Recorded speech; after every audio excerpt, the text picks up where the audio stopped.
Hello students, আমি এটা মাথায় রেখেই ভিডিওটা বানিয়েছি যে আগামীকাল তোমাদের ফিজিক্স এক্সাম। তো আমি এই ভিডিওতে ইউনিট 1 আর ইউনিট 2টা রিভিশন করিয়ে দিয়েছি। যে কোশ্চেনগুলো আসতে পারে বা আসার মতো সেই সমস্ত কোশ্চেনগুলোকে আমি এখানে নিয়েছি। বেশি কথা বলবো না, যাদের প্রিপারেশন ভালো আছে তারা এই ভিডিওটা 2x স্পিডে দেখবে, আর যাদের প্রিপারেশন খারাপ আছে তাদেরকে নর্মাল স্পিডে দেখতে হবে। আর আমি এখানে ইন ডিটেলস বিশাল কিছু বলিনি, কারণ আমাকে কোশ্চেনগুলো কম সময়ের মধ্যে কভার করতে হবে, সেই কারণে তাড়াতাড়ি আমি সলভ করে বেরিয়ে গেছি। ওকে, তো চলো শুরু করা যাক।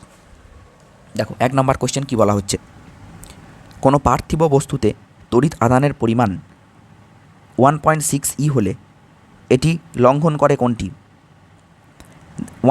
আধানের কোয়ান্টাম নীতি। দেখো আধানের কোয়ান্টাম নীতি কী বলে একটু বলে দিই। আধানের কোয়ান্টাম নীতি বলে যে আধান Q equal to n into e, অর্থাৎ আধান ইলেকট্রনের আধানের গুণিতক হবে। যে কোনো আধান ইলেকট্রনের মাল্টিপেল হবে, ইলেকট্রনের যা আধান তার মাল্টিপেল হবে, কিন্তু ওই মাল্টিপেলটা পূর্ণ সংখ্যায় হবে, ঠিক আছে, ভগ্নাংশে হবে না। তার মানে এনের মান সবসময় পূর্ণ সংখ্যা হবে, ভগ্নাংশ হতে পারে না। কিন্তু এনের মান এখানে কত আছে 1.6, তাহলে এটা হতে পারে না। নেক্সট কোশ্চেন, একটি কাঁচ দণ্ডকে রেশম দিয়ে ঘষলে কি হতে পারে? দেখো একটি কাঁচ দণ্ডকে রেশম দিয়ে ঘষলে রেশম থেকে কিছু ইলেকট্রন বিচ্যুত হয়ে কাঁচ দণ্ডের পরমাণুতে চলে যায়। এটা মনে রাখতে হবে, ঠিক আছে, যে রেশম থেকে কিছু ইলেকট্রন বিচ্যুত হয়ে কাঁচ দণ্ডের পরমাণুতে চলে যায়।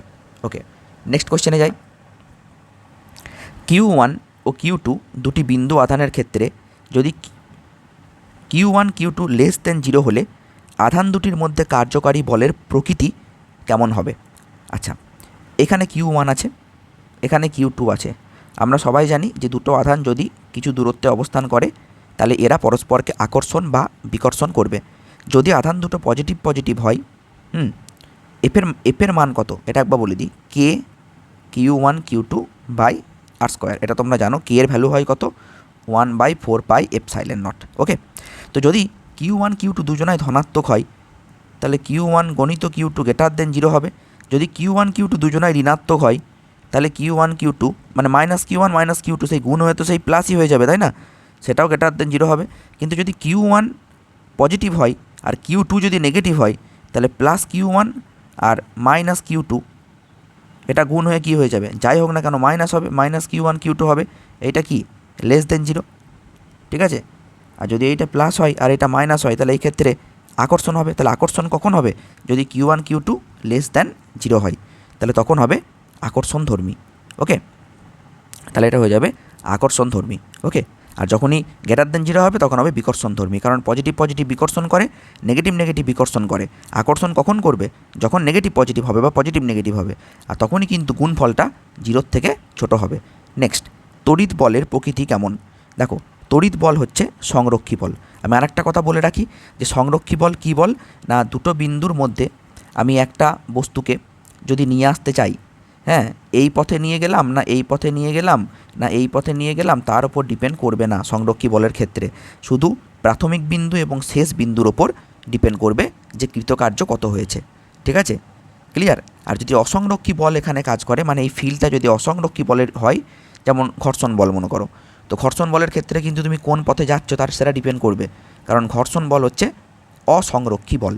কিন্তু এই তড়িৎ বলের ক্ষেত্রে তুমি কোন পথে একটা বস্তুকে নিয়ে যাচ্ছ তা ডিপেন্ড করবে না, প্রাথমিক বিন্দু এবং শেষ বিন্দুর ওপর ডিপেন্ড করবে, ঠিক আছে, তাহলে এটা সংরক্ষী বল। নেক্সট, 2 কুলম্ব তড়িৎ আধানে ইলেকট্রনের সংখ্যা কত হবে?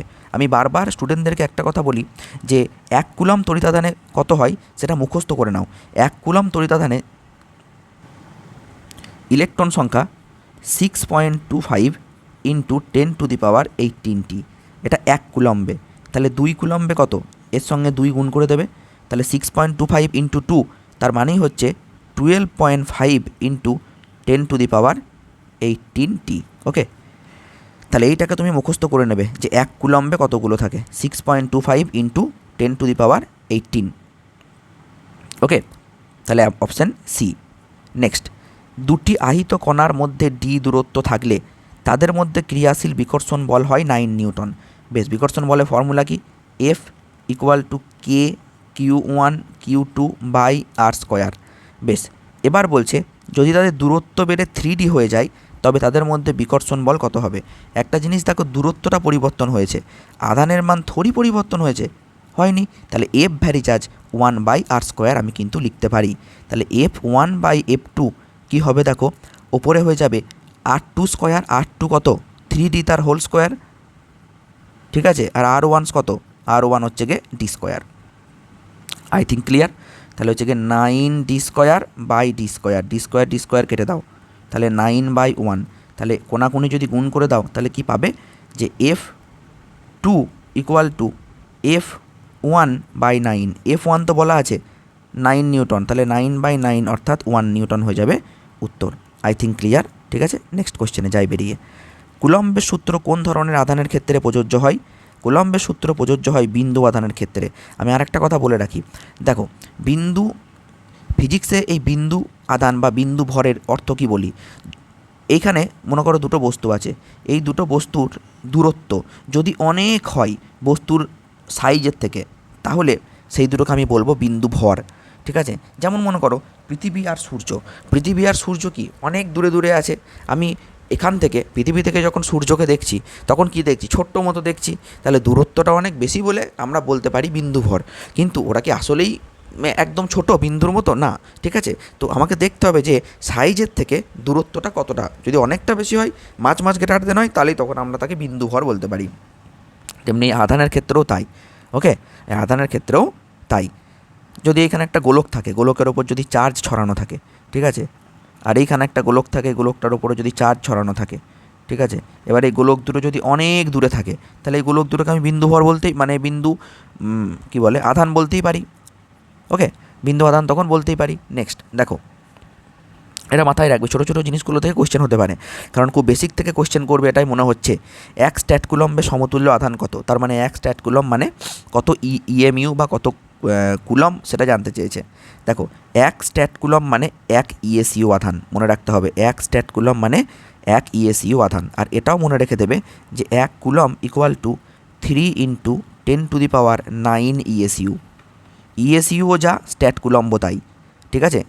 তারপরে দুটি সমমানের আধান কিউ এর সংযোগকারী রেখার মধ্যবিন্দুতে অপর একটি আধান কিউ রাখা হলো।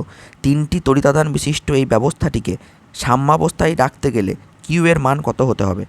দেখো এই কোশ্চেনটা খুব ফেমাস কোশ্চেন, বুঝলে, এটা আমি সলভ করে দেখাবো না, এটা মনে রাখতে পারলে ভালো, আর একবার দেখিয়ে দিচ্ছি সলভ করে, ঠিক আছে। চলো কি বলছে বলি কোশ্চেনটাতে বলা হচ্ছে যে এই একটা আধান আছে আর এই একটা আধান আছে, এই আধানের মান কিউ আর এই আধানের মান কিউ, এদের মাঝখানে এদের মধ্যবিন্দুতে অপর একটা আধান রাখা হয়েছে, সেই আধানের মান আমি কত জানি না। তো এই আধানের মান যদি স্মল কিউ হয় তাহলে এটা কত হলে এই গোটা ব্যবস্থাটা সাম্যাবস্থাতে থাকবে। একটা কথা বলো, সাম্যাবস্থা মানে কি? মানে একটা আধানের ওপর, হ্যাঁ, মোট বল 0, তাহলে এদের মধ্যে দূরত্বটাকে আমি নিলাম ডি, এদের মধ্যে দূরত্বটাকে আমি নিলাম ডি, আর এই গোটাটাকে তাহলে কি হবে 2D। তাহলে আমি যদি এই আধানের ওপর মোট বল নিতে চাই তাহলে কি লিখব Q/2D² প্লাস Q/D² = 0। এবার একটা কিউ কমন নিয়ে তুমি ওইদিকে 0 করে দিলে, তাহলে কি হবে দেখো, তাহলে পড়ে থাকছে Q/4, হ্যাঁ, প্লাস Q/ না, এখানে আর কিছু পড়ে থাকছে না, কারণ আমি কি করেছি, এই ভেতর থেকে আমি Q/D² কমন নিয়ে নিয়েছি, দিয়ে ওই দিকে পাঠিয়ে 0 করে দিয়েছি, বুঝতে পারলে। তাহলে এখানে শুধু কিউ পড়ে থাকছে =0, তাহলে স্মল কিউ -Q/4। দেখো স্মল কিউ -Q/4, যদি -Q/4 হয় তাহলে গোটা ব্যবস্থাটা সাম্যাবস্থায় থাকবে। x0 বিন্দুতে রাখা ধনাত্মক আধান প্লাস কিউ, -x0 বিন্দুতে রাখা ঋণাত্মক আধান মাইনাস কিউ এর জন্য 0, y বিন্দুতে তড়িৎ ক্ষেত্র কী হবে? আগে আমি এই বিন্দু দুটো নিই, দেখো কত বিন্দু বলছে, x,0 মানে হচ্ছে এইটা, ঠিক আছে, আর একটা কী বলছে, এইখানে কত আছে, এখানে প্লাস কিউ আধান আছে, আর -x,0 তার মানে এই বিন্দুটা, এখানে কত আধান আছে, এখানে আছে ঋণাত্মক অর্থাৎ -কিউ আধান। তাহলে 0, y বিন্দু মানে কোনটা, এইটা হচ্ছে গিয়ে 0, y বিন্দু। তাহলে এখানে তড়িৎ ক্ষেত্র কত হবে? একটা জিনিস বলো, যেখানে তড়িৎ ক্ষেত্র বের করতে বলবে আমি সেইখানে একটা ধনাত্মক আধানকে রেখে দেবো। তাহলে এখানে যদি আমি একটা ধনাত্মক আধানকে রেখে দিই, তাহলে এইটা ধনাত্মক, তাহলে এ কী করবে, একে বিকর্ষণ করবে, এই যে একে বিকর্ষণ করবে আর এ কী করবে, একে আকর্ষণ করবে। তাহলে এদের লব্ধি কোনটা হবে? দেখো দুটোর মান তো এক, এটা মাইনাস এটা প্লাস, সে আধানের মান তো এক, তাহলে লব্ধি হবে কিন্তু এরকম মাঝ বরাবর এই দিকে, কারণ কর্ণ বরাবর লব্ধি হয় তোমরা জানো। তাহলে লব্ধি কোন দিকে হবে? লব্ধি হবে মাইনাস এক্স অক্ষ বরাবর, লব্ধি হবে মাইনাস এক্স অক্ষ বরাবর। দেখো অঙ্ক করারই দরকার নেই, বুঝে গেলে, ঠিক আছে। আর ব্যাসার্ধ বিশিষ্ট একটি গোলীয় তলের পৃষ্ঠতলে একটি সংকীর্ণ ছোট ছিদ্র করা হলো। এখন গোলকটিতে কিউ আধান দেওয়া হলে গোলকটির পৃষ্ঠতলে থাকা ছিদ্রের মধ্যে তড়িৎ ক্ষেত্র কত হবে? দেখো জিনিসটা বুঝতে হবে কি বলছে, যে একটা গোলক আছে, ঠিক আছে, সেই গোলকের পৃষ্ঠতলে একটা ছোট ছিদ্র করা হয়েছে, ধরুন এইখানটা ছোট ছিদ্র করে দেওয়া হয়েছে। বেশ, এবার এই গোলকটিতে যদি কিউ আধান দেওয়া হয়, এবার এই গোলকটাতে মোট প্লাস কিউ আধান দিয়ে দেওয়া হয়েছে, তাহলে ছিদ্রের মধ্যে দিয়ে তড়িৎ ক্ষেত্র কত হবে? ঠিক আছে, এর মধ্যে দিয়ে তড়িৎ ক্ষেত্র কত হবে? আচ্ছা, এবার আমাকে একটা কথা বলো, আধানের তলমাত্রিক ঘনত্ব কত? সিগমা, সিগমা ইকুয়াল টু কত হয়? Q by 4πr²। আধান বাই ক্ষেত্রফল সমান তলমাত্রিক ঘনত্ব। এবার কোনো ক্ষুদ্র ছিদ্রের মধ্যে দিয়ে তড়িৎ ক্ষেত্র যদি বের করতে বলে, ই ইকুয়াল টু তার ফর্মুলা হচ্ছে সিগমা বাই 2ε0। তাহলে সিগমার জায়গায় যদি তুমি এটা পেয়ে গিয়েছো, 2ε0 মানে কত হবে? Q by 8πr²। তাহলে উত্তর হয়ে গেল, দেখো কিউ বাই 8π, আচ্ছা একটা ε0 আসবে না, ε0, তাহলে সি কিউ বাই 8πε0r²। তড়িৎ বলরেখা সমবিভব তলকে ছেদ করে লম্বভাবে, এটা তো থিওরিতে আছে। কোনো ধাতুতে তড়িৎ বলরেখা উপস্থিত থাকবে কখন? কোনো ধাতুতে তড়িৎ বলরেখা উপস্থিত থাকবে ধাতুটির মধ্যস্থ দুটি বিন্দু আলাদা তড়িৎ বিভব থাকলে। ঠিক আছে, বোঝা গেল? এটা একটা ধাতু, ধাতব একটা সিট, হ্যাঁ, এখানে তড়িৎ বলরেখা কখন থাকবে? যখন এই বিন্দুর বিভব আর এই বিন্দুর বিভব, হ্যাঁ, আলাদা হবে, তখনই কিন্তু তড়িৎ ক্ষেত্র কাজ করবে। হ্যাঁ দেখো, তড়িৎ ক্ষেত্র কখন? তড়িৎ ক্ষেত্র কাজ করলে তড়িৎ বলরেখা থাকে, তড়িৎ ক্ষেত্র কাজ না করলে তো তড়িৎ বলরেখা থাকে না। এবার তড়িৎ ক্ষেত্র কখন থাকবে? বিভব পার্থক্য যদি থাকে তবেই তড়িৎ ক্ষেত্র থাকবে সেই জায়গায়, কারণ আমরা জানি কি, যে E equal to minus dV dr. Next, 10⁻⁻6 coulomb আধান থেকে কত তড়িৎ ফ্লাক্স নির্গত হবে? দেখো এখানেও তোমাদেরকে একটা জিনিস মুখস্থ রাখার জন্য আমি বলবো, কারণ যেহেতু তোমাদের ক্যালকুলেটার ইউজ নেই, হ্যাঁ, আর ওই সময় এত ক্যালকুলেশন করাও অসুবিধা। মনে রাখবে, আগে এটা জানো, এইটা তো অনেকেই জানো তোমরা, যে তড়িৎ ফ্লাক্সের যে formula phi equal to Q by ε0, গাউসের উপপাদ্য। ঠিক আছে, তো তাহলে এখানে কত হবে?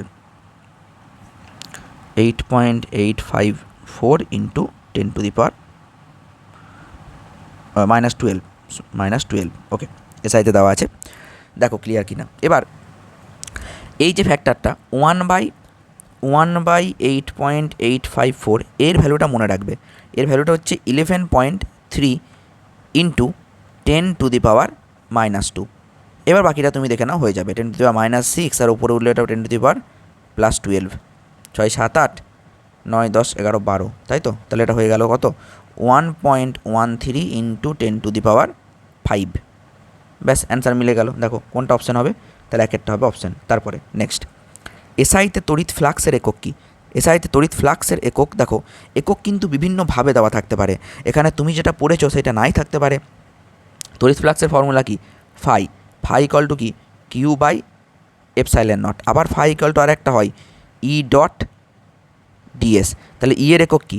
ই এর একক হচ্ছে গিয়ে ভোল্ট পার মিটার, ঠিক আছে, ভোল্ট পার মিটার, আর এস তো ক্ষেত্রফল, তার মানে মিটার স্কোয়ার, তাহলে একটা মিটার কেটে গেল, তাহলে ভোল্ট মিটার, ওকে। আচ্ছা, তারপরে দেখো, দেখেই বুঝতে পারছো যে সুষম তড়িৎ ক্ষেত্রে যদি একটা তড়িৎ দ্বিমেরুকে স্থাপন করা হয় তাহলে টর্ক কত?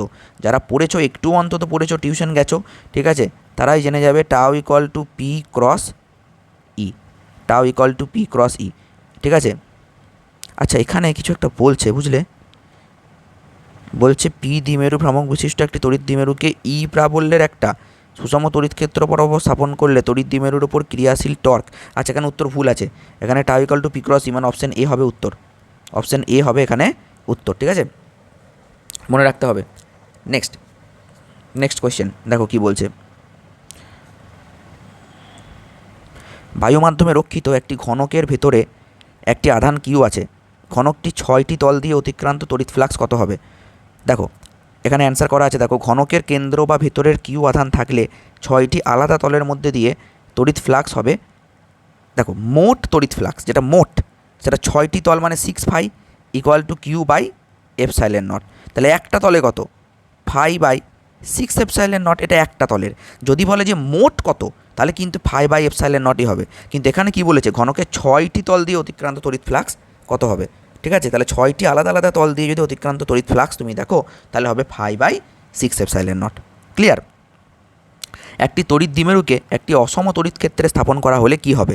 দেখো একটা তড়িৎ দ্বিমেরুকে তুমি যখন সুষম তড়িৎ ক্ষেত্রে রাখবে তখন টর্ক কাজ করবে, আর যখন অসম হবে তখন বলও কাজ করবে, টর্কও কাজ করবে, দুটোই হবে। ঠিক আছে, কিন্তু এখানে শূন্য হবে, তাহলে এখানে নেই।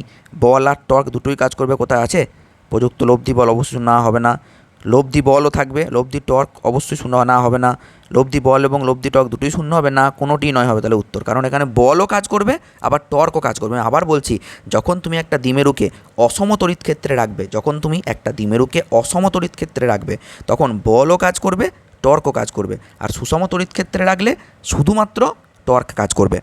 দেখো একটি তড়িৎ দ্বিমেরুর অক্ষের ওপর একটি বিন্দুতে তড়িৎ ক্ষেত্র যদি E1 হয়, তাহলে পার্শ্বীয় বিন্দুতে তড়িৎ ক্ষেত্র কী হবে। দেখো একটা তড়িৎ দ্বিমেরু, এটা একটা তড়িৎ দ্বিমেরু, পার্শ্বীয় অবস্থান আর অক্ষীয় অবস্থান, অক্ষীয় অবস্থান মানে এইখানে একটা বিন্দু নিয়েছো তুমি পি বিন্দু। ঠিক আছে, আর পার্শ্বীয় অবস্থান মানে হচ্ছে কি এইটা, যেটা তোমরা লম্ব সমদ্বিখণ্ডক বলো।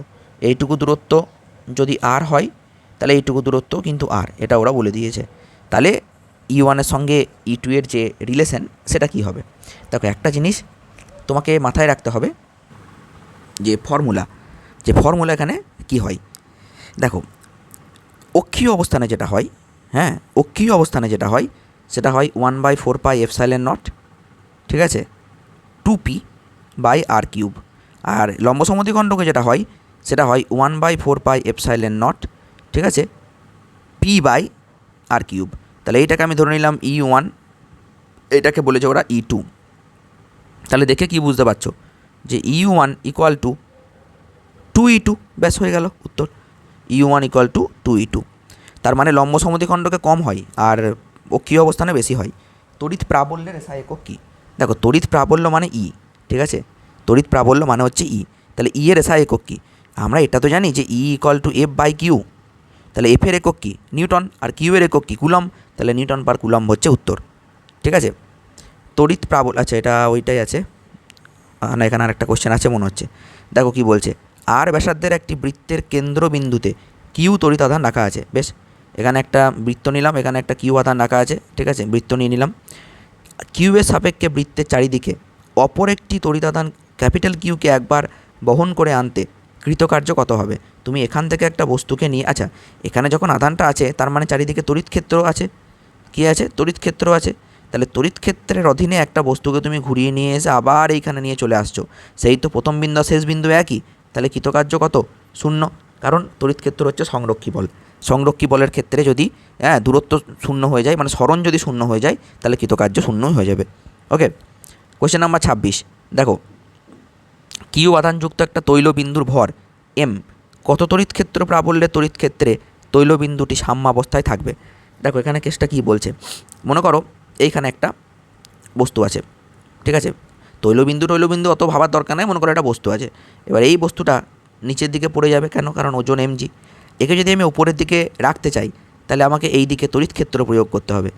ঠিক আছে, এই বিন্দু অবশ্যই এটা আধান আছে, আধান না থাকলে তড়িৎ ক্ষেত্র কেন কাজ করবে। ঠিক আছে, এবার এইখানে মনে করো একটা প্লেট লাগিয়ে দিয়েছি, এই প্লেটটাতে মনে করো আধান আছে, হ্যাঁ, আর এইটাও একটা আধান। ঠিক আছে, এবার একে যদি উপরের দিকে এরকম করে ধরেই রাখতে হয়, তাহলে বিকর্ষণ বল কাজ করতে হবে, তাহলে ওকে ধরে রাখবে। এবার তুমি বলবে দেখুন স্যার ও ওইখানেই থাকবে যদি mg অর্থাৎ নিচের দিকের বল ইকুয়াল টু ওপরের দিকের বল হয়, সেটা এফ ইকুয়াল টু কিউই।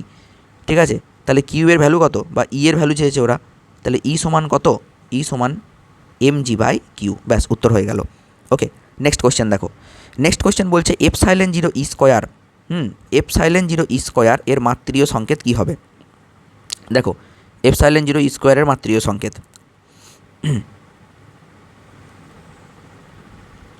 দেখো এপসাইলন 0 ইন্টু ই স্কোয়ার এর মাত্রীয় সংকেত কী হবে। দেখো কেউ যদি ভুলে যাও তো অবশ্যই বের করে নিতেই পারো। হ্যাঁ দেখো এফ ইকুয়ালস টু কিউই, এইটা তো তোমরা জানো। তাহলে এখান থেকে ই সমান কত, ই সমান হচ্ছে গিয়ে এফ বাই কিউ। তাহলে ml t to the power -2 by IT, ঠিক আছে, আর এর স্কোয়ার করতে হবে। আর এপসাইলেন নটের মাত্রা কত? এপসাইলেন নটের মাত্রা কোত্থেকে পাবে? F equals to 1/4 epsilon nought Q1 Q2 by r square, এইখান থেকে পেয়ে যাবে এপসাইলেন নটের মাত্রা। তাহলে এপসাইলেন নট ইকুয়াল টু কত? F R square by Q1 Q2, ঠিক আছে, ভ্যারিজেস, বাকিগুলো লাগবে না, 4π তো লাগবে না, ও তো ধ্রুবক, ও তো মাত্রা থাকবে না। তাহলে এফের মাত্রা কত? ml⁻², আর এর মাত্রা হচ্ছে গিয়ে এল স্কোয়ার, আর Q1 Q2 মানে হচ্ছে গিয়ে আই স্কোয়ার টি স্কোয়ার। ওকে, ওহো এটা উল্টে দিয়েছি, তাই ভাবছি এটা তো হবে না, এটা এপসাইলেন নটটা যদি এই দিকে যাই তাহলে এটা হবে Q1 Q2 by F R square. এবার হয়েছে দেখো, Q1 Q2 by F R square. Okay, এবার তুমি এটাকে যদি গুণ করে দাও, এর মাত্রা আর এর মাত্রা যদি গুণ করে দাও তাহলেই হয়ে যাবে। যদি তুমি মাত্রা নিয়ে গুণ করতে না চাইতে তা তো হতো, দেখো Q1 Q2 এফ আর স্কোয়ার, কারণ এপসাইলেন জুড়ে স্কোয়ার বলেছে, into q square square by F by q, না এফ বাই কিউ, তাহলে এফ বাই কিউ অর্থাৎ F square by q square. দেখো Q1 Q2 কিউ স্কোয়ার কেটে গেল, মাত্রা তো আমি মাত্রা কাটছি, বুঝতে পারছো তো, আমি কিন্তু মান নিয়ে অঙ্ক করছি না এখানে, মাত্রা কেটে দিচ্ছি। তাহলে একটা এফের মাত্রা, একটা এফের মাত্রা মানে একটা এফের মাত্রা পড়ে থাকবে, আর আর স্কোয়ারটা পড়ে থাকবে। তাহলে এফের মাত্রা কত? এফের মাত্রা, তাহলে এইটুকু পোর্শন করার দরকার নেই, এইটুকু আমার খাটার কোনো দরকার নাই, চলে আসবে এটা একবারে ইকুয়েশন দিয়ে, বুঝতে পেরেছো? ইকুয়েশন দিয়ে একবারে চলে আসবে। তাহলে কত হলো ফাইনালি উত্তরটা? এফ বাই আর স্কোয়ারের মাত্রা। তাহলে এফ বাই আর স্কোয়ারের মাত্রা কত? এফের মাত্রা হচ্ছে ml⁻², আর আর স্কোয়ার মাত্রা এল স্কোয়ার, তাহলে একটা এল কেটে দাও, তাহলে ml⁻²। তাহলে উত্তর হয়ে গেল কোনটা? এইটা ml⁻²। এবার দেখো বলছে তড়িৎ বিভবের মাত্রীয় সংকেত কী? ধরে নাও আমি ভুলে গেছি তড়িৎ বিভবের মাত্রীয় সংকেত কি করব। দেখো আমরা জানি W = Q × V, তাহলে V সমান কত? W by Q. ডাব্লুর মাত্রা কত? ml²। দেখো কিছু বেসিক জিনিসের মাত্রা তো তোমাকে মনে রাখতেই হবে, ml²T⁻², আর এইটা হচ্ছে কি আইটি। তাহলে ঘটনাটা কি দাঁড়ালো যে ml² I inverse T⁻³ ml inverse ml² I inverse T⁻³ কোথায় আছে? এই যে ওরা আই দেয়নি, ওরা এ দিয়েছে, অ্যাম্পিয়ার, ঠিক আছে। কোথাও আই দিয়ে লেখা হয় কারেন্টের মাত্রাকে, কোথাও এ দিয়ে লেখা হয়, ওটা ডাজন্ট ম্যাটার, ঠিক আছে। নেক্সট কোয়েশ্চেনে চলো। দেখো বলছে এক্স অক্ষের ওপর অবস্থিত, হ্যাঁ, x = 1, x = 2, x = 4, x = 8, এই বিন্দুগুলোর প্রত্যেকটিতে কিউ তড়িৎ আধান রাখা হলে x = 0-তে ওই আধানগুলির জন্য বিভব কত হবে? x = 0-তে ওই আধানগুলোর জন্য বিভব কত হবে? দেখো যদি বিভব বের করতে বলে খুব সহজ, কারণ বিভবটা কী বলো তো, বিভবটা স্কেলার রাশি, অত আমার দিক নিয়ে ভাবতে হবে না, ঠিক আছে। এটা মনে করো এক্স অ্যাক্সিস, এটা মনে করো এক্স অ্যাক্সিস, এই এক্স অ্যাক্সিসের এইটা 0, বিন্দুগুলো কোথায় কোথায় আছে দেখো, এখানে একটা আছে x = 1-এ, এখানে আছে x = 2-তে, সব কিউ আধান আছে, সব কিউ। এখানে আছে x = 3-তে, ঠিক আছে, এটাও কিউ, x = 4-তে আছে, এরকম চলতেই থাকছে। ওকে, প্রত্যেকটাতে কিউ আধান রাখা আছে। এবার তুমি যখন ভি বের করবে, প্রথমটার জন্য কত হবে? কিউ বাই আর, ফর্মুলা কি? ভি সমান q by r, q by 1, তারপরেটার জন্য হবে কিউ বাই 2, তারপরেটার জন্য হবে কিউ বাই, আচ্ছা 4 দেওয়া আছে, 3 দেওয়া নেই, তাহলে এটা 4, ঠিক আছে, 1 2 4 8, ডবল করে যাচ্ছে, বুঝতে পেরেছো তো, এরকম করে। এখানেও কিউ আধান আছে, তাহলে কিউ বাই 4, তারপরেরটা হবে কিউ বাই 8 প্লাস ডট চলতেই থাকছে, ঠিক আছে। তার মানে এটা আমি একটা সিরিজ পাবো, তাহলে আমি যদি কিউ কমন নিয়ে নিই, তাহলে 1 plus half plus 1/4 plus 1/8 plus dot চলতেই থাকছে, ঠিক আছে। বেশ, তাহলে এই সিরিজের ভ্যালু হবে, এইখানে লিখছি পাশে, ভি সমান কিউ ইন্টু, ঠিক আছে, 1/1 - হাফ সমান 2Q, সমান উত্তর হয়ে যাবে 2Q। এই সিরিজটার ফর্মুলাটা কী হবে, আমি কোন ফর্মুলা ইউজ করলাম, এটা ইনফাইনাইট জিওমেট্রিক সিরিজ বলে এই সিরিজটাকে, ঠিক আছে। এই একটা সিরিজের ভ্যালু হবে, টোটাল যে সাম যোগফল হবে S সমান A/1 - R, এটা মনে রেখো। এটা কি? এ হচ্ছে ফার্স্ট টার্ম, 1, ঠিক আছে। আর আর কি, আর হচ্ছে যেটা তোমার কমন রেশিও। কমন রেশিও মানে দেখো এই 1/2কে তুমি কত দিয়ে গুণ করলে 1/4 পেয়ে যাবে, হাফ দিয়ে, ঠিক আছে। 1/4কে আবার হাফ দিয়ে গুণ করলে 1/8, সেইটা হচ্ছে আর, ঠিক আছে। কমন রেশিও হয়ে গেল, তাহলে a/1 - r তুমি পেয়ে গেলে, দেখো এটা 2q। নেক্সট 2d ব্যাস বিশিষ্ট একটি বৃত্তের পরিধির ওপর 4টি বিন্দু তড়িদাধান প্লাস কিউ এমনভাবে রাখা হলো যাতে তারা একটি বর্গক্ষেত্র গঠন করে। বৃত্তের কেন্দ্রবিন্দুতে বিভব কত হবে? তার মানে বলতে চাইছে, জিনিসটা কি বলে দিই, দেখো বলছে যে এখানে একটা বর্গক্ষেত্র আছে, হ্যাঁ, এই বর্গক্ষেত্রের ওপরে কিন্তু একটা বৃত্ত আছে, ঠিক আছে, এরকম। বেশ, এবার এখানে একটা আধান আছে, প্রত্যেকটাতে কিন্তু প্লাস কিউ করে আধান রাখা আছে, plus q plus q plus q plus q, ঠিক আছে। বেশ, আর এই বৃত্তের যে ব্যাস সেটা 2D, এইটা হচ্ছে কিন্তু 2D। বেশ ভালো কথা, খুব সুন্দর কথা, এটা 2D। তাহলে বৃত্তের কেন্দ্রবিন্দুতে বিভব কত হবে? দেখো একটা বর্গক্ষেত্রের বাহু যদি এ হয় তাহলে কর্ণ কত হয়? √2a, এটা তোমরা জানো। তাহলে √2a মানেই তোমাদেরকে বলে দেওয়া হয়েছে 2D। বলো ক্লিয়ার? তাহলে এ মানে কত? এ মানে 2D/√2 নাকি? ও সরি, 1 মিনিট, এটা এই বাহু নেওয়ার দরকারই পড়বে না, আরও সহজে হয়ে যাবে। আমি একবারে ডাইরেক্ট ফর্মুলাটা বলি। দেখো বিভবের ফর্মুলা কি? q/r, এখানে 4টে আছে, তাহলে কত হবে? 4q/r। বেশ ভালো কথা। দেখো আর কত করে, এখান থেকে এইটুকু দূরত্ব কত? যদি গোটাটা 2D হয় তাহলে এইটুকু d, তাহলে কিউ, কিউ কত করে? কিউ তো qb/d ইন্টু 4, তাহলে 4q/d অ্যান্সার। দেখো আরও সহজ, 4q/d। এই ধরনের কোশ্চেনই তোমাদের আসবে যেখানে বেসিক কনসেপ্ট ক্লিয়ার থাকতে হবে। পরের কোশ্চেনটা খুব ভালো কোশ্চেন, কী বলছে দেখো, বলছে আর ব্যাসার্ধ বিশিষ্ট একটি অর্ধ রিংয়ের প্রতি একক দৈর্ঘ্যে আধান হলো ল্যামডা। বেশ, একটা অর্ধ রিং মানে কোনটা? এইটা, এর প্রতি একক দৈর্ঘ্যে আধান হচ্ছে ল্যামডা। বেশ খুব ভালো কথা ভাই। এবার বলছে যে অর্ধ রিংটির কেন্দ্রে বিভব কত?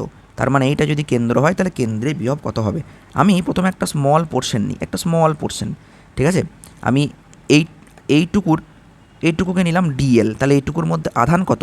dq = ল্যামডা ডিএল, ঠিক আছে। শুধু এইটুকুর আধান কত? Lambda DL. তাহলে এর জন্য, শুধু এইটুকুর জন্য এখানে বিভব কত? এইটুকু আধানের জন্য এখানে বিভব কত হবে? দূরত্ব তো সব জায়গায় একই আর, তাহলে বিভবের ফর্মুলা কি? ডিভি = কে ইন্টু dq/r, ঠিক আছে। কে ইন্টু ডিকিউ মানে হচ্ছে গিয়ে ল্যামডা ডিএল/r। I think clear. তাহলে কে ল্যামডা/r ইন্টু ডিএল, তাই তো, ডিএল। বেশ, এবার তাহলে মোট বিভব যদি চাই, তাহলে মোট বিভব চাইলে আমি ভি বের করবো। তাহলে ভি সমান এবার আমাকে ইন্টিগ্রেশন করতে হবে, তোমরা সবাই জানো। তাহলে ইন্টিগ্রেশন করার সময় কে ল্যামডা/r বাইরে বার করে দাও। ইন্টিগ্রেশন যখন তুমি ডিএল করে দেবে তখন কত হবে? ডিএল যোগ করতে করতে হয়ে যাবে দেখো πr, কারণ এই গোটা পরিধিটাই তো πr, ঠিক আছে। ব্যাস, এবার তুমি কেটে দাও, অবশ্যই ক্যাপিটাল আর হবে, দুটো আর কী করে আসবে, ঠিক আছে। আর কেটে দাও, তাহলে কত আসলো বলো তো? যে k/λ, উত্তর হয়ে গেল। কত ইজি কোয়েশ্চেন দেখছো, k/λ। তাহলে যদি এটা একবার করা না থাকে তাহলে কিন্তু পারবে না। একটি পারদবিন্দুকে 90 ভোল্ট বিভবে আহিত করা হলো। পারদবিন্দুটিকে 27টি অভিন্ন বিন্দুতে ভাঙা হলো। প্রত্যেকটি বিন্দুর বিভব কত হবে? দেখো 90 ভোল্ট আহিত করা হয়েছে, হ্যাঁ। এবার তুমি তো এটা জানো যে যখন অনেকগুলো পারদবিন্দু জোড়া লেগে যাবে তাদের মোট আয়তন হবে বড়টার সঙ্গে সমান। তাহলে 27টা আছে, তাহলে 27 × 4/3 πr³ = 4/3 πr³। তাহলে তুমি যদি সব কাটাকাটি করে দাও তুমি পেয়ে গেলে r = 3r, ঠিক আছে। এই তো কেটে গেল, আবার কি? তাহলে r = কী পেয়ে গেলে? 3r। বেশ, এবার প্রত্যেকটা ক্ষুদ্র পারদবিন্দুর বিভব আমি যদি v1 নিই, সেটা তুমি লিখতে q/r লিখতে, তো সেইটা সমান ওরা বলে দিয়েছে কত? ওরা বলে দিয়েছে 90 ভোল্ট, এটা বলে দিয়েছে ওরা 90, ঠিক আছে। তাহলে এবার বড় পারদবিন্দুর বিভব v2 সমান কী বলবে স্যার? 27q। সবাই যদি জোড়া লেগে যায়, ছোটো ছোটো জলবিন্দুগুলা বা পারদবিন্দুগুলা, তাহলে বড়টার আধান কত হবে? তাদের সবার মোট আধানকে যোগ করে যেটা হবে সেইটা 27q/r। আর তো তুমি পেয়েই গিয়েছো ক্যাপিটাল আর। তাহলে 27 ইন্টু q/, দেখো ক্যাপিটাল আর মানেই হচ্ছে গিয়ে 3r, তাহলে 3 × 9 = 27, তাহলে 3 × q/r তার মানে 3 ইন্টু 90। কোথাও একটা ভুল হচ্ছে ভাই, দেখে নিচ্ছি কোথায় ভুল হচ্ছে। ও হো, এখানে আমি একটা জিনিস ভুল করেছি বাবা, এটা জোড়া লাগানো হয়নি, এটা ভাঙা হয়েছে। যদি বলে যে জোড়া লাগানো হয়েছে তাহলে আমার অঙ্কটা ঠিক হয়েছে, এখানটা হয়ে যাবে 270 ভোল্ট, কিন্তু তা হয়নি। এখানে আমি এটা কোশ্চেনটা একটু পড়তে ভুল করেছি। এটা বলেছে যে একটা বড় বিন্দুকে ভেঙে অনেক ছোট বিন্দু বানানো হয়েছে। সরি, ঠিক আছে। তাহলে বড় বিন্দুকে ভেঙে যদি ছোট বিন্দু বানানো হয়, তাহলে এই আর, এটা তো বড় আর ছিল, তাহলে ছোটো আরটা কত হয়ে যাবে? ছোটো আরটা হয়ে যাবে r/3। তাহলে প্রত্যেকটা বড় বিন্দুর বিভব, ক্ষুদ্র ভারত বিন্দুর বিভব তো আমি নিয়ে নিয়েছি Q/R, এটা আমি জানি না, এটা বের করতে হবে। বেশ, আর বড় বিন্দুর বিভবটা কত, বৃহৎ যেটা, সেটা V2 = কত হবে? 27Q বাই 3R, ঠিক আছে। এটা বড় বিন্দুর বিভব। এবার তুমি এটাকে V1/V2 করে দিতে পারো, বা এখান থেকে Q/R তুমি নিয়েও চলে আসতে পারো, কারণ বড়টার বিভব ওরা বলে দিয়েছে 90 ভোল্ট, ঠিক আছে, 90 ভোল্ট। তাহলে এটাকে 90 করে দাও, 27/3, 3 9 27, আর Q/R মানে V1। তাহলে V1 সমান কত? তাহলে V1 সমান যে 90/9 অর্থাৎ 10 ভোল্ট, ঠিক আছে। এক্সট্রিমলি সরি ভাই, ওটা আমি দেখিনি। নেক্সট, এ সেমিবাহু বিশিষ্ট একটি ঘনকের 8টি কৌণিক বিন্দুতে 8টি সমমানের তড়িতাধান কিউ রাখা হলো, ঘনকটির কেন্দ্রে বিভব কত হবে? ঠিক আছে। আচ্ছা, 8টা কৌণিক বিন্দুতে 8টা আধান রেখেছে, তাহলে কেন্দ্রে কত হবে? দেখো ভাই, যাই হোক না কেন, সেই Q/R তো বিভবের ফর্মুলা, তাহলে 8টা আধান আছে 8টা। একটা জিনিস তোমাকে জানতে হবে, যে একটা যদি ঘনক থাকে, এই ঘনকের প্রত্যেকটা কৌণিক বিন্দুতে আধান রাখা হয়েছে। বেশ, তাহলে তার মানে আধানগুলো কোথায় আছে? এখানে আছে, এখানে আছে, এখানে আছে, এখানে আছে। তাহলে এখান থেকে কেন্দ্রের দূরত্বটা কত? আগে বলো ঘনকের কর্ণের দৈর্ঘ্য কত, সেটা যদি জেনে ফেলো তাহলেই হয়ে যাবে। ঘনকের যে কর্ণের দৈর্ঘ্য সেটা হচ্ছে √3a, এইটা হচ্ছে ঘনকের কর্ণের দৈর্ঘ্য। তাহলে কর্ণের অর্ধেক, তার মানে √3/2 ইন্টু a। তাহলে এইটা কত হবে? তাহলে v সমান হবে যে Q/√3/2 ইন্টু a ইন্টু 8। তাহলে কত হলো? যে 2Q, মানে 2 8 16 হয়ে যাবে। তাহলে 16Q/√3a, 16Q/√3a, ঠিক আছে, 16Q/√3a। নেক্সট দেখো, 4টি সমান ধারকত্ব বিশিষ্ট ধারক শ্রেণী সমবায়ে যুক্ত থাকলে তুল্য ধারকত্ব হয় C1। বেশ, আর সমান্তরালে যুক্ত থাকলে হয় C2। তাহলে C1/C2 এর অনুপাত কি হবে? দেখো, সমান ধারকত্ব, তার মানে আমি যদি C1 বলি এবং শ্রেণী সমবায়ে যুক্ত করি, তাহলে C1 = C/4, আর সমান্তরালে C2 = 4C, ঠিক আছে। এবার তুমি 4টে বলেছে, কিন্তু এটা মাথায় রাখতে হবে, 4টে বলেছে। এবার তুমি C1/C2 করে দাও। তাহলে C1/C2 যখন তুমি করে দেবে, কি আসছে দেখো, C1 হচ্ছে কি C/4, আর এইটা হচ্ছে কি C2 1/4C হয়ে যাবে। তাহলে 4 4 16, C কেটে গেল, তাহলে 1/16 হয়ে যাবে অ্যান্সার, 1/16। নেক্সট, প্রদত্ত চিত্রে এই যে সিস্টেমটা দিয়েছে, প্রত্যেকটি পাতের ক্ষেত্রফল A, সিস্টেমটি তুল্য ধারকত্ব কি হবে? দেখো, এরকম ধারকত্ব মানে এটা সমান্তরাল পাত ধারক। সমান্তরাল পাত ধারকের ধারকত্বের ফর্মুলা কি? ε0a/d। এবার এখানে দুটো আছে, দুটো পরস্পর সমান্তরালে আছে, তাহলে C = ε0a/d প্লাস ε0a/d। তাহলে উত্তর হয়ে যাবে যে 2ε0a/d। তারপরের কোয়েশ্চেন দেখো, 2 মাইক্রোফ্যারাড, 3 মাইক্রোফ্যারাড এবং 6 মাইক্রোফ্যারাড ধারকত্ব যুক্ত 3টি ধারক একটি 6 ভোল্ট তড়িৎচালক বল বিশিষ্ট কোষের সঙ্গে শ্রেণী সমবায়ে যুক্ত আছে, তাহলে কি হবে ঘটনাটা? শ্রেণী সমবায়ে যুক্ত থাকলে আগে তুল্য ধারকত্বটা বের করে নাও। তাহলে 1/C = 1/3 প্লাস 1/2 প্লাস 1/3 প্লাস 1/6, এটা করলে আসবে দেখবে 1। তাহলে C সমান তুমি কি পেয়ে গেলে? যে 1 মাইক্রোফ্যারাড। I think clear. তাহলে প্রত্যেকটা ধারকে, মানে ধারকগুলো আছে কীরকম, এই এরকম করে আছে। তো এবার এর সঙ্গে এরকম একটা ব্যাটারি লাগানো আছে, এই তো ব্যাপার। ব্যাটারিটা বলে দিয়েছে ওরা কত ভোল্ট, 6 ভোল্ট। বেশ, ঠিক। এবার বলছে প্রত্যেকটা ধারকের দুই প্রান্তের, প্রত্যেকটা ধারক বলেছে, তাহলে ওই রকমই আর কি, যে দুই প্রান্তের বিভব নির্ণয় করতে হবে, ঠিক আছে। আচ্ছা, যদি শক্তি বের করতে বলে, এখানে দেখো শক্তি দিয়েও দিতে পারে। ধারকে সঞ্চিত শক্তির ফর্মুলা তোমরা জানো, সেটা কত হয়? যে 12C ভি স্কোয়ার, এটা কিন্তু মাথায় রেখো। সি তোমাদের কাছে বলা আছে 1 আর ভি স্কোয়ার হচ্ছে গিয়ে সি কত, তাহলে হাফ ইন্টু সি হচ্ছে গিয়ে 1 আর ভি স্কোয়ার 6 স্কোয়ার 36, তাহলে 2 18, অর্থাৎ 18 মাইক্রো জুল। কারণ মাইক্রো ফ্যারাড বলা আছে যেহেতু, এতটা শক্তি কিন্তু ব্যাটারি থেকে সরবরাহ হয়েছে। তাহলে এখানে যদি এরকম কোশ্চেন দেয় তুমি তাহলে বেরও করতে পারবে। বেশ, তাহলে এখানে কি কোষ দ্বারা সরবরাহ শক্তি 8 মাইক্রোজুল হবে না, 8 মাইক্রোজুল হবে না, 18 মাইক্রোজুল হবে। তাহলে এটা প্রথমে আমি কেটে বাদ দিয়ে দিলাম। ওকে, এবার কি বলছে দেখো, যদি বিভব প্রভেদ বের করতে বলে তাহলে কি করব। আচ্ছা, আধান কত যাচ্ছে আমরা কি জানি? এবার দেখে নিই যে আধান কত যাচ্ছে। দেখো আধানের ফর্মুলা কি, আমি এই জায়গাটা একটু ছোটো করে দিচ্ছি, এটা তো আশা করি বুঝে গেছো তোমরা, এই জায়গাটা একটু ছোটো করে দিলাম। আধানের ফর্মুলা কি? আধানের ফর্মুলা হচ্ছে q, q is equals to CV, ঠিক তো? এবার আমি কি আধান জানি কত আধান যাচ্ছে? না স্যার জানি না। আমি পেয়ে গিয়েছি C1 আর ভি কত, ভি হচ্ছে কি 6, তাহলে মোট আধান যেটা বেরিয়ে যাচ্ছে ব্যাটারি থেকে সেটা হচ্ছে 6 মাইক্রো কুলম। এবার 6 মাইক্রো কুলম যদি হয়, আমি যদি 6 মাইক্রো ফ্যারাডের দুই প্রান্তে বা 3 মাইক্রো ফ্যারাডের দুই প্রান্তে বিভব চাই, এটা মনে করো 3 মাইক্রো ফ্যারাড আর এটা মনে করো 6 মাইক্রো ফ্যারাড। প্রথমে এর দুই প্রান্তের বিভব যদি চাই তাহলে কি করব, তাহলে আমি সেটাকে V1 লিখলাম। তাহলে V1 ইকুয়াল টু আমি লিখতে পারি কিউ বাই সি। কিউ কত, সবার মধ্যে দিয়ে তো একই আধান যাচ্ছে 6, আর সি কত 3, তাহলে 3 দুগুণে 6, তাহলে 2 ভোল্ট। মাইক্রোকুলাম মাইক্রো ফ্যারাড কেটে গেল, তাহলে 2 ভোল্ট হয়ে গেল উত্তর। তাহলে 3 মাইক্রো ফ্যারাডের মধ্যে দিয়ে 2 ভোল্ট। আমি অনেকগুলো কনসেপ্ট একসঙ্গে ক্লিয়ার করে দিলাম দেখো।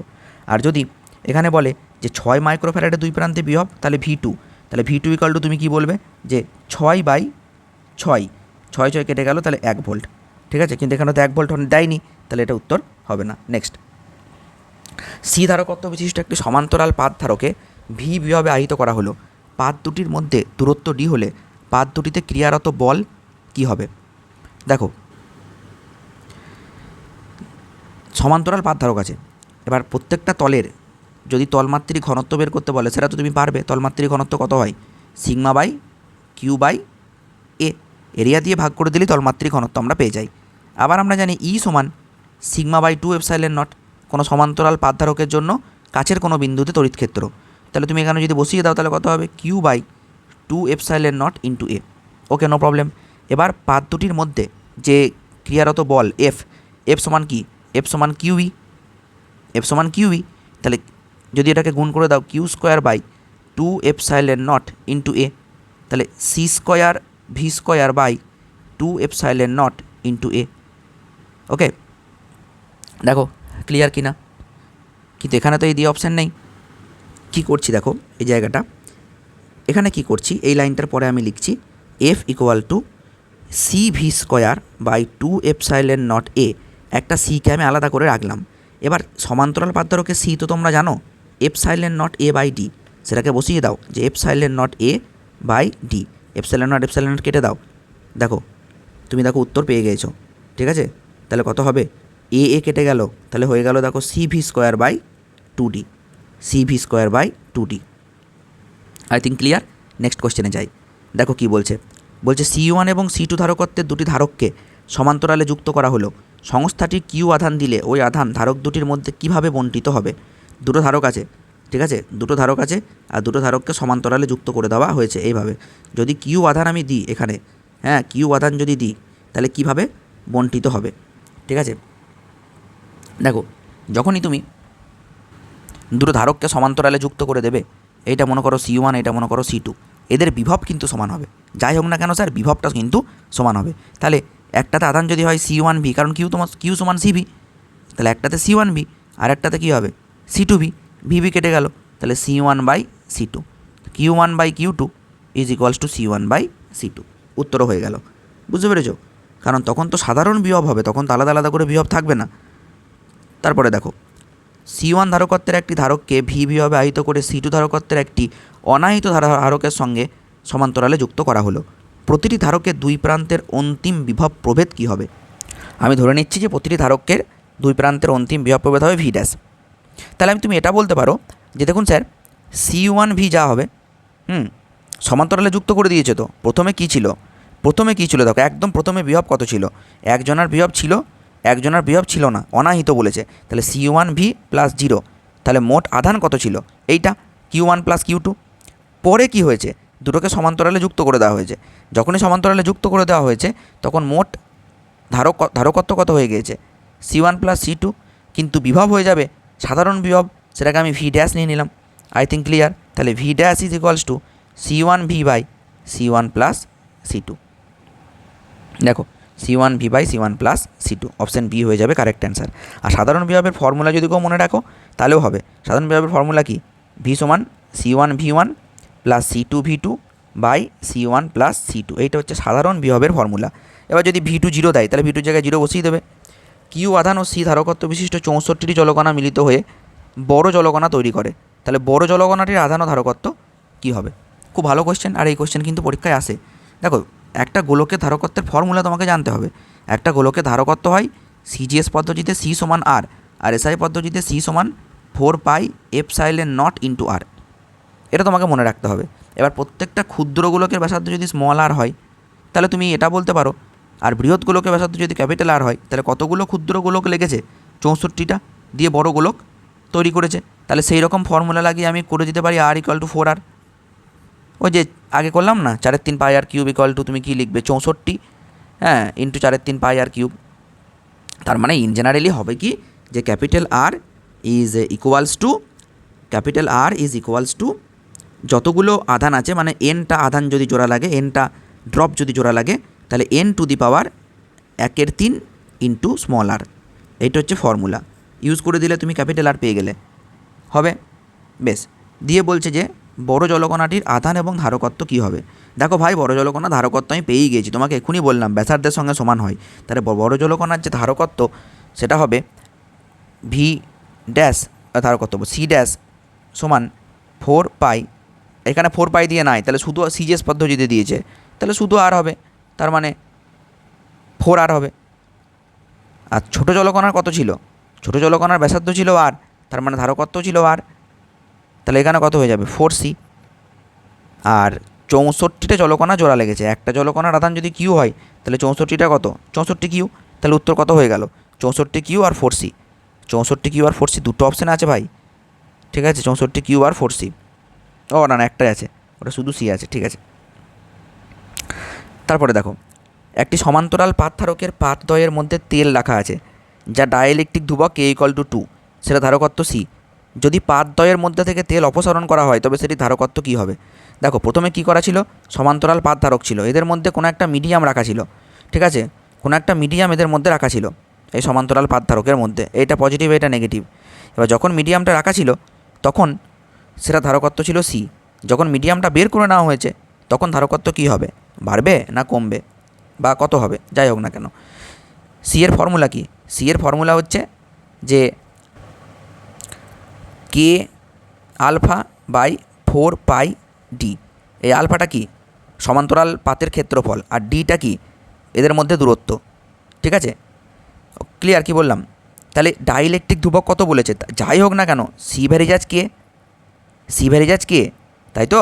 তাহলে ডাইইলেকট্রিক ধ্রুবক কত ছিল, 2 ছিল, সেই 2টাকে এখন বের করে নেওয়া হয়েছে, তাহলে কত হবে, তাহলে এখন কত হবে বুঝতেই পারছো, কমে যাবে, কারণ ডাইইলেকট্রিক ধ্রুবক বাড়লে কি হয়, সি বাড়ে, তাহলে এখন কত হবে, এখন হয়ে যাবে যা ছিল তার by 2, C/2, clear, C/2। Next, R1 এবং R2 ব্যাসার্ধযুক্ত দুটি ধাতব গোলক পরস্পরের সংস্পর্শে অবস্থান করছে, এদের আধানের তলমাত্রিক ঘনত্ব σ1 আর σ2 হলে ঘটনাটা কি ঘটবে, ঠিক আছে, মানে একটা গোলক আর একটা গোলকের সংস্পর্শে থাকে। এবার যদি এই যে এরকম এই একটা গোলক আর এই একটা গোলক পরস্পরের সংস্পর্শে আছে, এবার একজনের ব্যাসার্ধ হচ্ছে গিয়ে R1 আর একজনের ব্যাসার্ধ হচ্ছে গিয়ে R2, ঠিক আছে, এবার একজনের σ1 আর একজনের σ2, এবার এরা যদি পরস্পরের সংস্পর্শে থাকে তাহলে আধানের তলমাত্রিক ঘনত্ব কী হবে, আধানের তলমাত্রিক ঘনত্বর ব্যাসার্ধের সঙ্গে যেটা সম্পর্ক হবে σ1 R1 = σ2 R2, এটা মাথায় রেখো, ঠিক আছে, σ1 R1 = σ2 R2। দেখো প্রুফ এটা করাই যায়, প্রুফ করা যায় না তা নয়, কিন্তু এটাকে মনে রাখাই আমার মনে হয় ভালো। প্রুফ করতে গেলে কী করতে হবে, ওই আধানের তলমাত্রিক ঘনত্ব যেহেতু ইকুয়াল বলে দিয়েছে, ইকুয়াল বলছি, সরি, সিগমা ওয়ান আর সিগমা টু বলে দিয়েছে, তোমাকে ওই sigma one by sigma two করে দিতে হবে। তাহলে সিগমা ওয়ানের জায়গায় Q one by 4 pi r one square, আর এর জায়গায় কী পেলে Q two by 4 pi r two square. কেটে কুটে গেল। কেন কেটে কুটে যাবে? কারণ এইখানে তুমি কিউ এর জায়গায় কি পুট করতে পারো, দেখো তুমি এটা জানো ভি সমান কিউ বাই আর, তাহলে কিউ সমান কি ভি আর, তাহলে এটা হবে V r one by 4 pi r one square into 4 pi r two square by V r two. তাহলে একটা আর ওয়ান কেটে দাও না, আর ওয়ান পড়ে থাকলো, একটা আর টু কেটে দাও, একটা আর টু পড়ে থাকলো, তাহলে কি থাকছে ভি ভি কেটে গেল, ভি ভি কেটে গেল, 4 পাই কাটলো, 4 পাই কাটলো, তাহলে পড়ে থাকছে r two by r one. তাহলে হলো তা r two by r one equal to কি sigma one by sigma two. এটা আমি প্রথম থেকে লিখতে লিখতে আসছি, এই দেখো কোনাকুনি গুণ চালিয়ে দাও, sigma one r one equal to sigma two r two. I think clear. Next কোশ্চেনে চলো। আচ্ছা, অপশান এখন option A sigma one r one equal to sigma two r two. 44, K পরাবৈদ্যুতিক ধ্রুবকযুক্ত একটি পরাবৈদ্যুতিক ফলককে একটা সমান্তরাল পাত ধারককে অভ্যন্তরে প্রবেশ করিয়ে ধারকটিকে একটি তড়িৎ কোষের সঙ্গে যুক্ত করা হলো। তাহলে কি হবে? দেখো, যখনই তুমি কোনো ধারকের মধ্যে কোনো একটা অন্য মিডিয়াম, অন্য পরাবৈদ্যুতিক মিডিয়াম প্রবেশ করিয়ে দেবে, তখন তার ধারকত্ব বাড়বে। আর ধারকত্ব যদি বাড়ে তাহলে হাফ সিভি স্কোয়ার বাড়বে, কারণ সঞ্চিত শক্তি তো হাফ সিভি স্কোয়ার। বুঝতে পেরেছো? তাহলে সি যদি বাড়ে তাহলে গোটা হাফ সিভি স্কোয়ার বাড়বে। তাহলে কি হবে? ধারকে সঞ্চিত শক্তির পরিমাণ বৃদ্ধি পাবে। পরের কোশ্চেন, দুটি অসীম বিস্তৃত সমতলীয় সমান্তরাল পাতের তলমাত্রিক ঘনত্বের সমপরিমাণ বিপরীত জাতীয় আধান দেওয়া হয়েছে। কিছুই না, এখানে একটা পাত, এখানে একটা পাত, এটা পজিটিভ, এটা নেগেটিভ। এর মধ্যবর্তী স্থানে তড়িৎ ক্ষেত্র কী হবে? দেখো, একটু আগেই তোমাদেরকে বলেছিলাম যে কোনো একটা ইনফাইনাইট পাতের জন্য, অসীম দৈর্ঘ্য পাতের জন্য কাছাকাছি কোনো বিন্দুতে যে তড়িৎ ক্ষেত্র প্রাবল্য হয় সেটা হয় ই সমান সিগমা বাই 2 এপসাইলন নট। কিন্তু ঘটনা হচ্ছে এইটা নেগেটিভ পাত, এটা পজিটিভ পাত। এ যদি বিকর্ষণ করে তো এ আকর্ষণ করবে, দুজনার দিক তো একই দিকে। তাহলে এইটা কী হয়ে যাবে? একই দিকে হলে দুবার ই হবে, তাহলে 2 সিগমা বাই 2 এপসাইলন নট, কেটে কুটে গেল সিগমা বাই এপসাইলন নট। মাঝখানে তড়িৎ ক্ষেত্র প্রাবল্য সিগমা বাই এপসাইলন নট। যদি বলতো দুটোই পজিটিভ পাত তাহলে 0 হয়ে যেত, এটা মাথায় রেখো। তারপরে একটি গলীয় তরল ফোঁটা ধারকত্ব 1 মাইক্রো ফ্যারাড, বেশ ভালো কথা। এটির বিভাজন ঘটে সমান ব্যাসার্ধের 8টি ফোঁটার সৃষ্টি হয়। প্রতিটি ফোঁটার ধারকত্ব কত হবে? দেখো, এটা একদম ইজি। যখন ভেঙে গেল তখন প্রত্যেকটার ব্যাসার্ধ তোমাকে জানতে হবে। যদি জেনে যাও তাহলে হয়ে গেল উত্তর, কোনো ব্যাপারই নাই। সেই একই ফর্মুলা আমি ইউজ করব। দেখো কতগুলো, 8টা ভেঙেছে, তার মানে 8 গণিত 4/3 pi r cube equal to 4/3 pi r cube, pi r cube কেটে, পাই কাটো 4/3 কাটো 4/3 কাটো, তাহলে ক্যাপিটাল আর ইকুয়াল টু 2 বেরিয়ে গেল। Capital R equal to 2 into small r, এটা তুমি পেয়ে গেলে। তাহলে প্রতিটি ছোট, দেখো বড় ফোঁটার ধারকত্ব যদি 1 হয়, ধারকত্বের সঙ্গে ব্যাসার্ধ সমান, ধারকত্বও যা ব্যাসার্ধও তাই একই, ঠিক আছে? তাহলে ছোট ফোঁটার ব্যাসার্ধ কত? R equal to capital R by 2, ধারকত্ব কত হবে? সি বাই 2 ভাই। অ্যান্সার হয়ে গেল, দেখো সি বাই 2। সি কত? 1, তাহলে হাফ। নেক্সট কি বলছে দেখো, ওই একই কেস, কোনো একটা পাত আছে কিন্তু অবশ্যই কোনো পরাবৈদ্যুতিক মাধ্যম আছে, এ আর নাই। তাহলে ওই পাতটির পৃষ্ঠতলের কাছাকাছি কোনো বিন্দুতে প্রাবল্য কী হবে? তড়িৎ প্রাবল্য। সিগমা বাই কী লিখেছিলাম আমরা? 2 এপসাইলন নট। আর 2 এপসাইলন নট না লিখে 2k এপসাইলন নট, যেহেতু মিডিয়াম আছে, ব্যাস উত্তর হয়ে গেল, ঠিক আছে? তারপরে কি বলছে দেখো, বলছে একটি সসীম সমতলীয় পাতে তলমাত্রিক ঘনত্বের সমপরিমাণ বিপরীত জাতীয় আধান দেওয়া হলো। এটা আগের কোশ্চেনটা রিপিট হয়েছে, সিগমা বাই এপসাইলন নট। ওকে, আচ্ছা, আমি নেক্সট ভিডিওতে এই ইউনিট 2কে কভার করে দিচ্ছি, ঠিক আছে? আজকেই আমি, যেহেতু আমার কাল পরীক্ষা, আমি চেষ্টা করছি খুব তাড়াতাড়ি এটাকে আপলোড করে দেওয়ার। চলো তাড়াতাড়ি দেখে নিও। আশা করি দেখে নিয়েছো, আমি একদম শেষে বলছি যদিও। Thank you for watching. সবার পরীক্ষা ভালো হবে, টেনশনের কোনো কারণ নেই।